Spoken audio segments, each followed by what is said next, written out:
Assalamualaikum warahmatullahi wabarakatuh. Perkenalkan, saya Ersa. Saya dari Prodi Ekonomi Syariah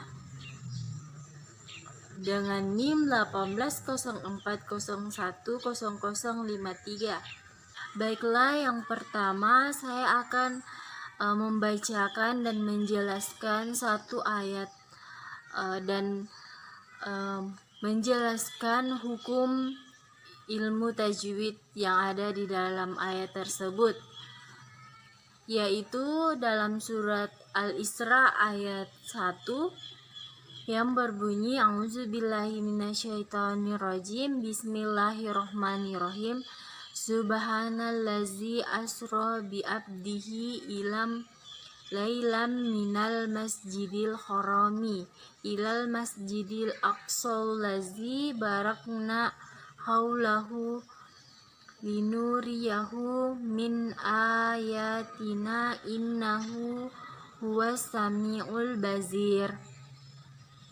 Setelah saya akan menjelaskan hukum ilmu tajwid yang ada dalam surat Al-Isra ayat pertama, yaitu ada subhana. Hukum ilmu tajwidnya yaitu kalkala sugra, allazi majaz jaismun fasil, asro matabi'i bi abdihi kalkala sugra, lailam minal idegam bigunnah, masjidil haram ishar gamariyah ilal masjidil matabi'i aqsa ishar gamariyah. Allazi hukum bacaannya idgham syamsiyah barakna mat lain, haulahu linu mat siraqasirah, yahu min ayatina hukum bacaannya matabi'i, innahu hukum bacaannya gunnah, huwa sami'ul hukum bacaannya idgham syamsiyah, basir hukum bacaannya mad aridi sukuni.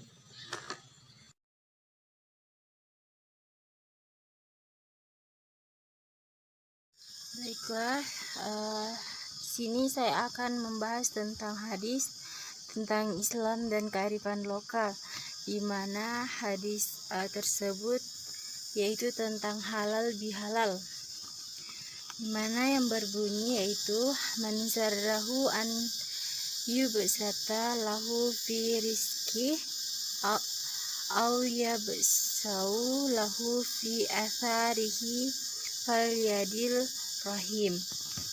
Artinya, siapa yang ingin diluaskan rezekinya atau meninggalkan nama sebagai orang baik setelah kematiannya, hendaklah dia menyambung silaturahim. Hadis riwayat Al-Bukhari. Nabi SAW juga menganjurkan umatnya untuk meminta maaf atau meminta dihalalkan jika melakukan kesalahan kepada orang lain. Nabi SAW bersabda, kanas lahu matlamahu bi akhiri min idihi asai fal yatahalallahu minhul yaum. Artinya, siapa yang pernah berbuat aniaya kepada kehormatan saudaranya atau sesuatu apapun, hendaklah dia meminta kehalalannya pada hari ini di dunia. Hadis riwayat Al-Bukhari. Kedua hadis tersebut memberikan isyarat yang amat kuat tentang halal bihalal, sebab pada esensinya halal bihalal adalah menyambungkan tali silaturahim dan memutuskan budaya zalim, suatu perbuatan yang tidak baik antar sesama manusia.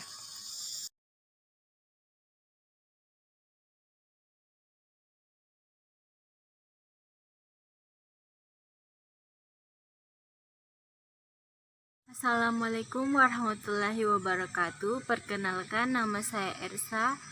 Saya dari Prodi Ekonomi Syariah dengan NIM 1804010053. Jadi dalam kesempatan kali ini, izinkan saya untuk membahas tentang Islam dan pentingnya menuntut ilmu.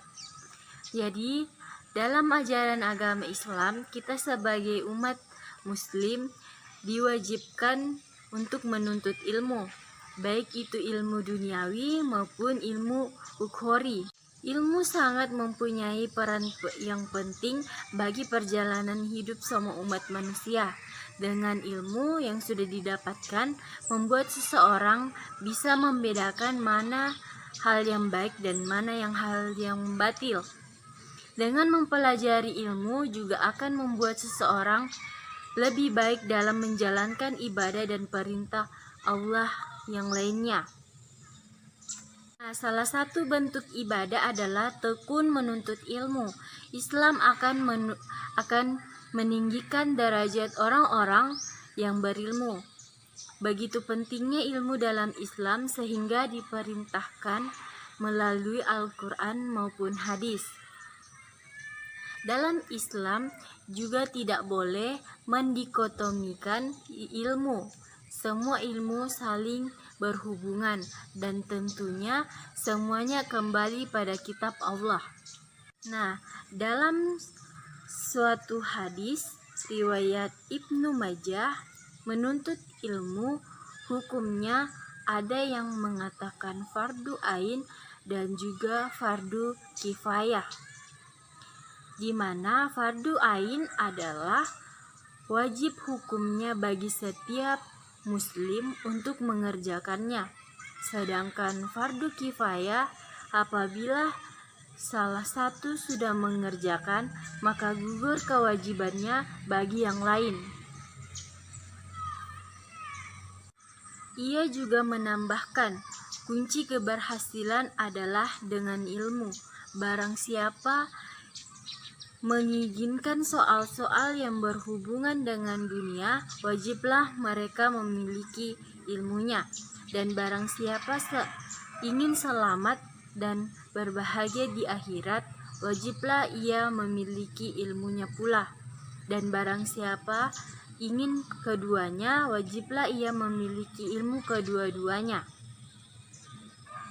Namun sebaliknya, jika seseorang yang malas untuk mempelajari ilmu pengetahuan maupun agama, ia tidak akan tahu segala yang dikerjakan apakah ada dasar dan tujuan yang sebenarnya. Untuk menghindari hal tersebut, maka diwajibkan kepada seluruh umat muslim untuk menuntut ilmu seluas-luasnya. Oleh sebab itu, janganlah kita merasa bosan untuk menuntut ilmu kapanpun, dimanapun saja, sekalipun di negeri Cina. Nabi Muhammad SAW bersabda, carilah ilmu walau sampai ke negeri Cina. Hadis riwayat Ibnu Adi dan Baihaqi. Islam memberikan pandangan kepada umat muslim mengenai pentingnya ilmu yang merupakan sebagai lampu yang menerangi di saat adanya gelap. Tanpa lampu tersebut, tentu saja kita akan tersesat. Betapa pentingnya keutamaan dalam menuntut ilmu menurut ajaran Islam, sehingga muncullah firman Allah Subhanahu wa Ta'ala yang pertama, yaitu merupakan perintah dalam untuk membaca, bukan untuk beribadah saja. Firman tersebut tercantum pada Quran surah Al-Alaq ayat 1 yang berbunyi, Iqra bismi rabbikal ladzi khalaq, yang artinya bacalah dengan menyebut nama Tuhanmu yang menciptakan.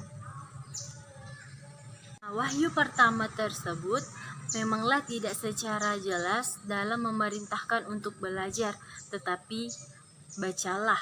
Namun hal tersebut ditunjukkan untuk perintah membaca yang merupakan cara paling sederhana dalam belajar. Ilmu dapat dicari di mana saja dan kapan saja. Contohnya seperti membaca ayat-ayat suci Al-Quran beserta artinya, mengikuti kajian-kajian bermanfaat, membaca buku-buku, ilmu dari orang tua, ilmu dari guru, media sosial, dan masih banyak yang lainnya. Kita sebagai generasi Z atau biasa juga disebut dengan generasi milenial, kita harus pintar-pintar dalam mencari ilmu, sehingga ilmu yang kita peroleh membuat sebagai bekal untuk kehidupan sehari-hari yang akan mendatang. Bagaimana juga pentingnya menuntut ilmu di usia dini, sehingga dengan membekalinya ilmu pengetahuan sejak dini akan menunjang kehidupan sekarang dan hari esok, yaitu di akhirat. Setelah mencari ilmu dengan benar, maka ilmu tersebut harus diamalkan dalam kehidupan sehari-hari, karena orang berilmu mempunyai kewajiban untuk mengamalkan, dan jangan sampai ilmu yang kita miliki tersebut disembunyi. Karena Nabi Muhammad SAW bersabda, barang siapa yang ditanyakan tentang suatu ilmu, kemudian ia menyembunyikannya, maka Allah akan mengekangnya besok pada hari kiamat dengan kekangan dari neraka. Ilmu tidak hanya dibiarkan begitu saja, melainkan harus diamalkan dalam kehidupan sehari-hari. Filsafat ilmu dalam Islam terbagi menjadi 3 bagian, yakni mempelajari, mengamalkan, dan mengajarkan. Mengapa ilmu harus diamalkan? Jadi ilmu harus diamalkan karena ilmu yang tidak diamalkan adalah ibarat pohon yang tanpa buah. Ilmu yang sudah dipelajari akan sia-sia dan tidak ada gunanya. Setelah mengamalkan, disempurnakan dengan mengajarkan ilmu kepada orang lain, tujuannya agar dapat membedakan yang benar dan yang salah dalam kehidupan, karena ilmu hakikatnya adalah kebenaran. Jadi dapat disimpulkan bahwa semua umat muslim wajib hukumnya untuk menuntut ilmu, karena tanpa ilmu kita tidak bisa apa-apa. Sekian dari saya, semoga dengan ini kita lebih semangat dalam mencari ilmu.